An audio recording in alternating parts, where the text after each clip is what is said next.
Viewing Head of State in 2003, the always prescient Roger Ebert wrote, "Chris Rock is a smart, fast-talking comedian with an edge. I keep wondering when the Academy will figure out that he could host the Oscars." Ooh. All right, how did that assignment come to you? They had offered me the Oscars, I don't know, for about five times or whatever. And I don't know, I just, I didn't want to do it. I thought the risk was too big next to the reward. Yeah. And I don't know, I just didn't want to do it. But it was a conscious decision to have a big year. I wanted to get some offers and stop writing movies and so I said, okay, they came at me and I took a meeting. It was the first time I took a meeting. Yeah. Growing up, my dream was to host the MTV Awards.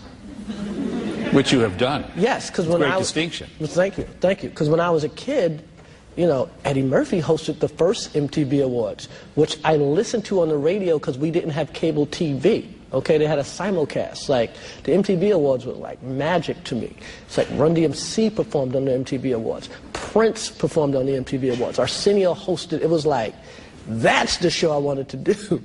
I'd done it 3 times, and the last time I did it, I kind of figured it can't get any better than this. So the difference, you know, having MTV out of my system and this consciously kind of wanting to have a big year, so I sat down with a lovely gentleman, Gil Cates. Yeah.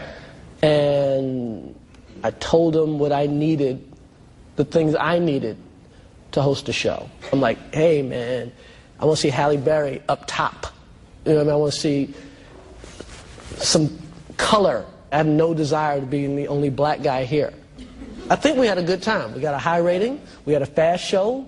And it was great, and Jay-Z and Beyonce were in the front row, and Prince was up there, and P. Diddy, and we did our thing, and Jamie Foxx got his award, and I screamed Brooklyn at the end of it.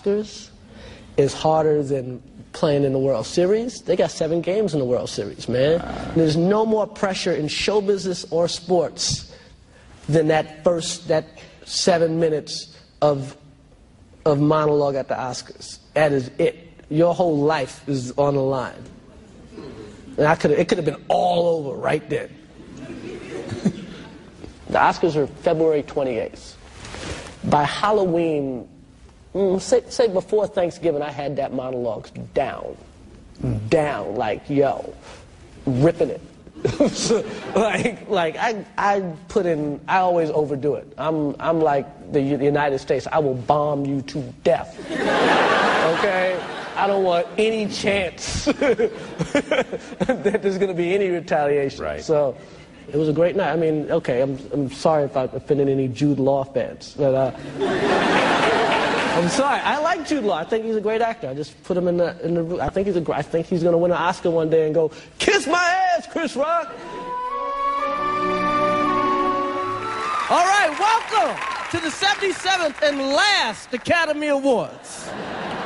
So great night tonight. We have, 4 black nominees tonight. So great. It's kind of like the Deaf Oscar Jam tonight.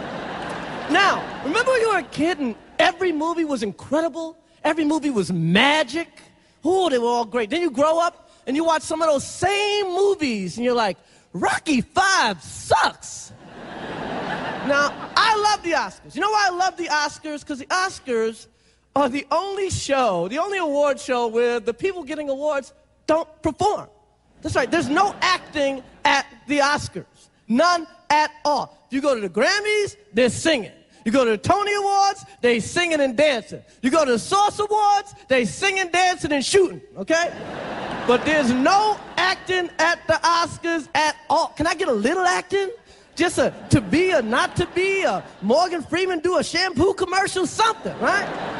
Like, the only acting you ever see at the Oscars, and when people act like they're not mad, they lost.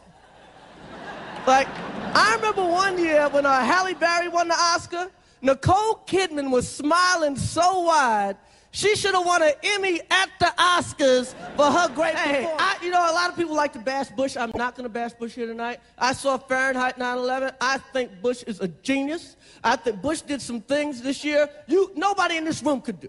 Nobody in this room could pull off, okay? Because Bush basically reapplied for his job this year.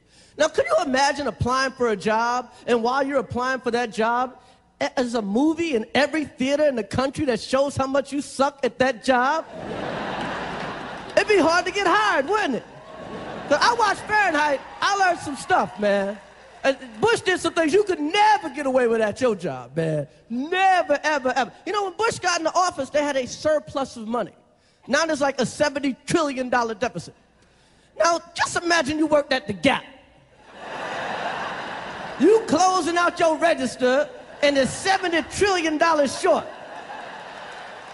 The average person would get in trouble for something like that, right? Not Bush, no.